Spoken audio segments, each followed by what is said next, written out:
Hey there, sports history fan. This is Arnie Chapman, host of the Football History Dude podcast, right here on the Sports History Network. Now, before we jump into another sports history adventure, let me tell you about this episode's sponsor. We partnered with Rochester Sports Autographs, the largest JSA authenticated autograph distributor in the United States, where you can get deals on over 30,000 autographed sports collectibles. They even have film, music, and other entertainment autographs on the site, so there's something for everyone. Perhaps you're looking for a gift for Mother's Day, or maybe Father's Day. Heck, who needs a holiday as an excuse to give a piece of sports history to your loved ones? Or how about yourself? Today seems like a great day to add to your sports cave, right?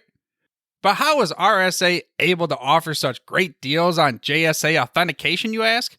Well, they do this by making deals directly with athletes, so there are no extra markups, and they choose to pass these savings on to the customer. All orders from Rochester Sports Autographs are top quality and shipped to your door with top authentication and money-back guarantee. And to make sure RSA knows that the Sports History Network sent you, we created a special link for you. All you have to do is head to shoprsa.com/SHN. Again, that's shoprsa.com/SHN. Head over there to get your piece of sports history today. This podcast is part of the Sports History Network, your headquarters for the yesteryear of your favorite sport. You can learn more at sportshistorynetwork.com. As far back as I can remember, I always wanted to be 6'10". That's right, 6'10". Not 7 feet, not 8 feet, but 6'10".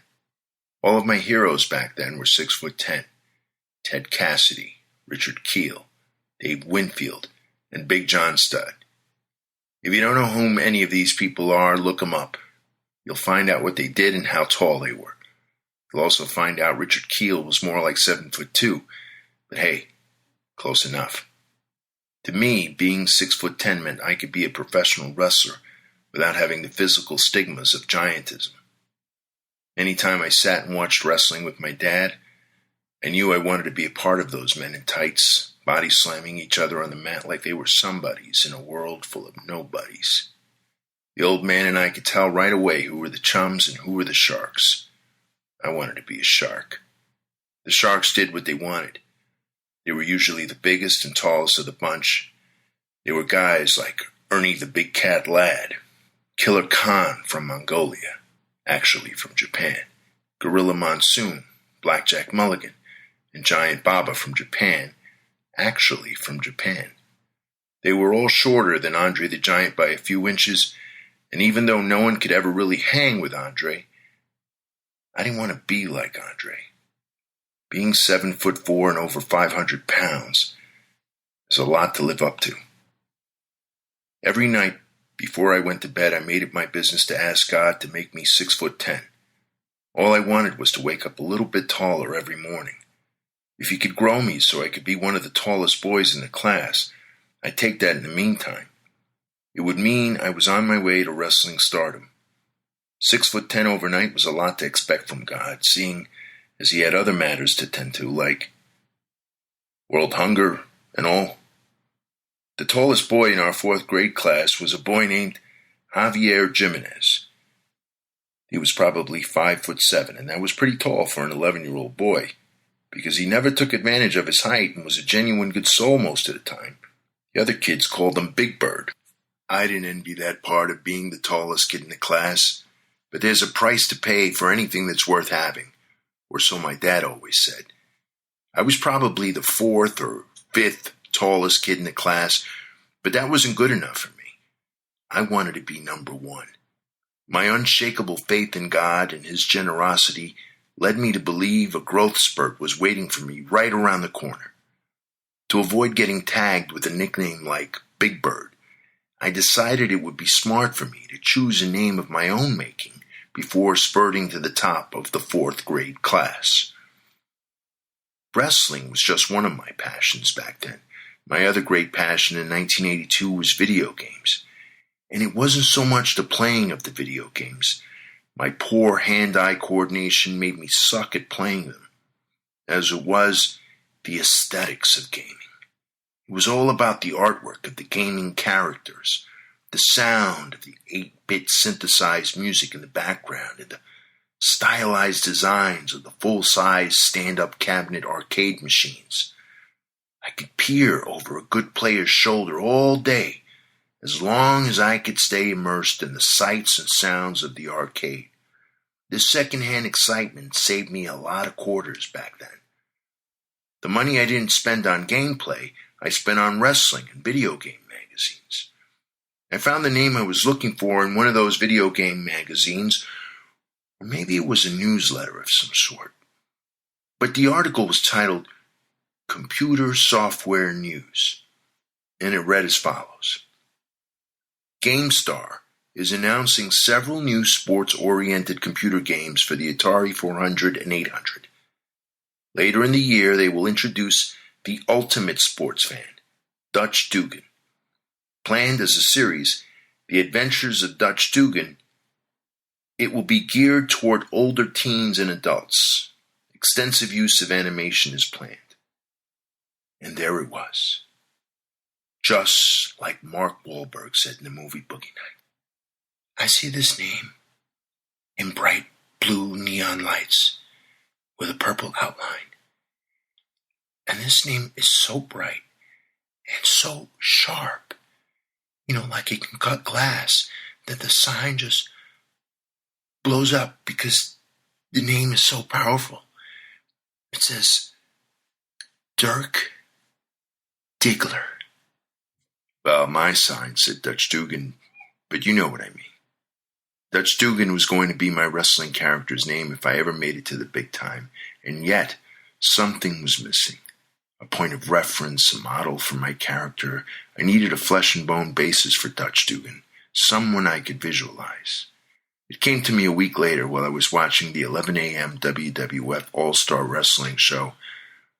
Dutch Doogan, my alter ego, would look like Big John Studd. Like I said before, Big John Studd was 6'10". He weighed 365 pounds. A mountain of a man who looked like he could chop down trees without an axe. There weren't too many wrestlers his size in the 80s, so he was a natural to challenge Andre's status as the one and only true giant in wrestling. And so, a rivalry was born. Thing is, every time Studd claimed he was the true giant in wrestling, Andre would get pissed off, for real. Not only did Andre hate Studd's claims, he hated the way Studd entered the ring, crossing his leg over the top rope, just like Andre did. And it didn't help Studd's cause that he truly did want to be considered the true giant in wrestling. Big John Studd wanted to be the bigger star, and so went out of his way to prove it. It wasn't like there was ever really a question as to who was the taller of the two Goliaths.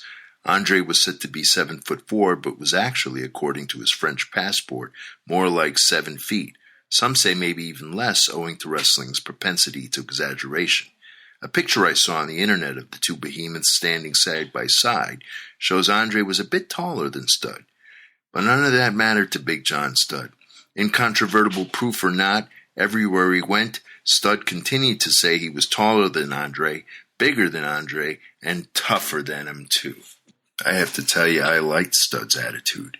He may have been delusional thinking he was the real giant and all, but he didn't give two flying rat tails what anybody thought. He may have been a few inches shorter than Andre, but he carried himself like he towered over the man. And that was the mindset I chose to use when I realized I wasn't growing as fast as I would have liked to.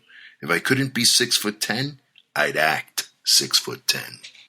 Because most of the boys in my 4th grade class were wrestling fans, one of us, it might have been me, hatched a plan to start a wrestling organization of our own. It was up to each one of us to come up with our names, character descriptions, and finishing moves. We would wrestle each other in the schoolyard during our after-lunch recess. The idea was to keep a running tally of our wins and losses. One of the toughest boys in the class, a kid named Gus, had already deemed himself champion, so he was the one to beat. And not beat, if you knew what was good for you.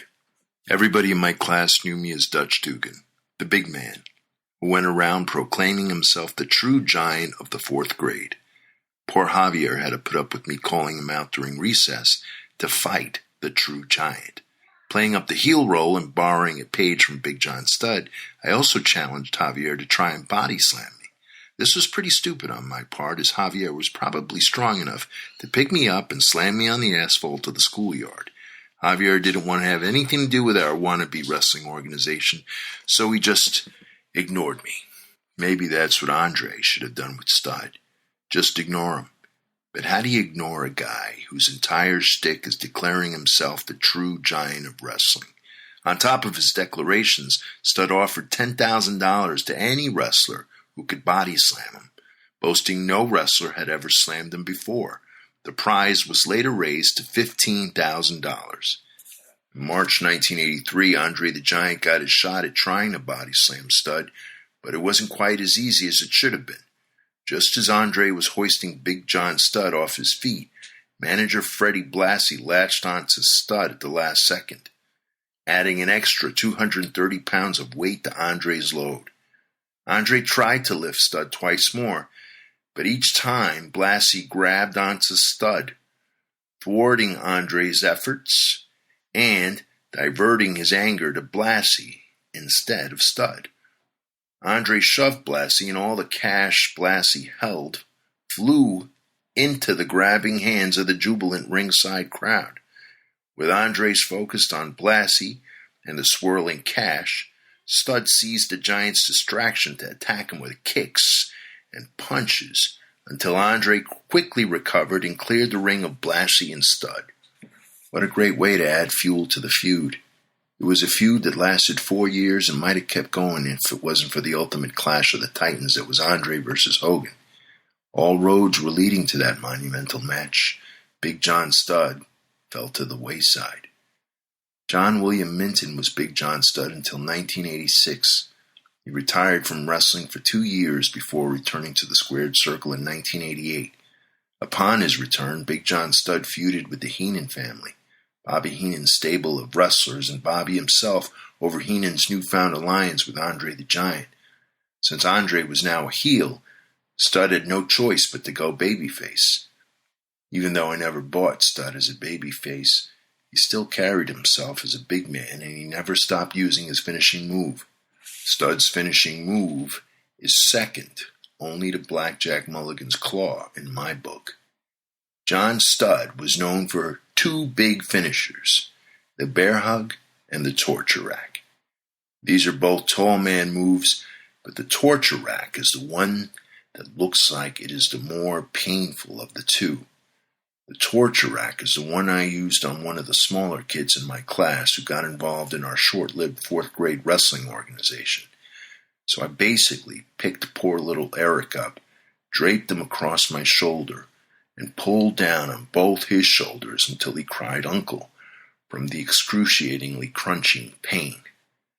When I tried it on our class champion, he somehow slithered his way off my shoulders and onto the ground. When he was on his feet, Gus landed a solid punch to my chest that discouraged me from ever wanting to apply the torture rack to anyone ever again. Well played, Gus. Well played. I guess the allure of the torture rack was the idea of a tall man giving his tortured opponent a view of the world from the big man's angle, a moment or two to see a point of view he might not otherwise have seen. It's a horrific way to gain perspective, but Big John Studd did it better than anyone else. There are probably less painful ways to gain that kind of perspective. You don't have to get placed in an over-the-shoulder backbreaker. Maybe just talk to a tall person.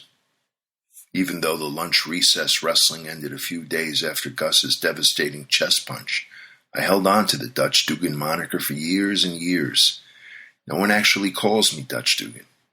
Up until this revelation, most people wouldn't have known about my little alter ego. I don't know. The name screams 6'10" and promises a legend. Maybe it's the legend of a 6'10" lumberjack who picks the meat from his teeth with deciduous tree branches and wrestles grizzly bears for fun when the locals aren't lining up to get their turn at trying to body slam him onto the floor of the forest. There's $10,000 to be won, maybe even more. John Minton died March 20, 1995. He died of Hodgkin's lymphoma at the still young age of 47 years old. He was a true legend, a giant among giants. Every wrestler I've ever heard talk about him says he was a genuinely nice guy. So that means that he had a big heart to boot. In case you're wondering if Big John Studd was ever body slammed, the answer is yes. King Tonga did it in 1986. He held the big man aloft quite a few seconds in the air and dumped him onto the mat. Slam. The crowd went wild as an astonished and shaken Big John Studd staggered out of the arena looking back at King Tonga's victory dance. Everybody gets his or her reality check eventually. Today, I'm only 5'9", but I'm okay with it. The average male height in New Jersey is 5'9". It doesn't make me special, but it doesn't make me a schnook either. I'm just your average somebody who's somewhere in the middle. And that's not such a bad place to be. Yeah, ARIEL, is it? Yes, ARIEL. Yeah, can you read it again, but this time not with the Ray Liotta voice thing you were doing. Can you, try to be yourself? Can you try that? Yeah, okay. Myself. I'll try to be myself. You've been listening to Wrestling with Heels On, only on the Sports History Network. Join me in 2 weeks, maybe, for another stroll down Villainy Lane. As far back as I can remember. Stop. I always wanted to Stop. What are you doing? Sorry. I can start over. This podcast is part of the Sports History Network, your headquarters for the yesteryear of your favorite sport. You can learn more at sportshistorynetwork.com. Hey there, sports history fan. This is Arnie Chapman, a.k.a. the Football History Dude, and I hope that you enjoyed this recent episode presented by the Sports History Network and were able to learn some good old-fashioned sports history knowledge nuggets. I started the Sports History Network back in 2020 with the mission to help podcasters find a community of like-minded sports history nerds, as well as helping aspiring podcasters to start their own shows. We have a little bit over 30 shows on the network right now covering all sorts of sports history, but as far as I'm concerned, we're just at the toothpick in the ocean moment, that can't even figure it out because there's so much more coming. We wanted to create the ultimate headquarters for sports yesteryear, starting with Podcast Network and our website, but we're going to continue to move into other mediums as well. And here's the cool part, because we want you to be part of our team. So if you're interested in starting your own podcast, or maybe being a guest on one of our shows, or who knows, maybe even writing an article for us over on the website. Seriously, all you gotta do is reach out to us on the contact page over at sportshistorynetwork.com. You can be as technologically savvy as a Neanderthal tapping on a stone trying to figure out this whole hieroglyphics thing back in the day. Again, it doesn't matter, because even if you don't understand the whole podcast space, we have a production team that can pretty much help you out with doing everything. All you gotta do, head over to sportshistorynetwork.com, head to the contact page, fill it out. That message goes right to me, and I'll reach out to you as soon as I can. But for now, dude, I'm through if you're through.